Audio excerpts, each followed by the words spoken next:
The way web pages look have changed a lot over the years, mostly because the technology has come a really long way.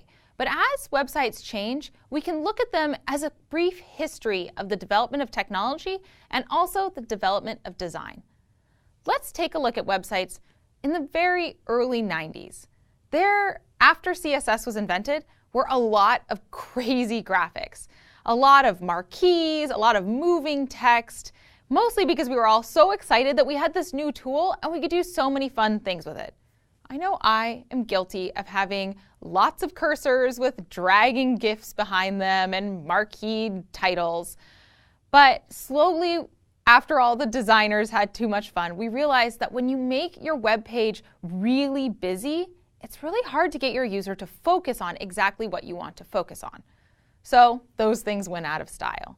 We then moved into the HTML tabled era.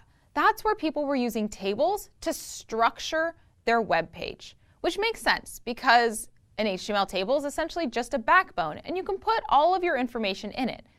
The problem is it was a really rigid backbone and it didn't let you really grow or shrink your web page. And so as we got more screens involved and more web browsers and more users, we needed to grow out of such a rigid backbone and let us just organize our website using relative positioning, like we've learned in this course.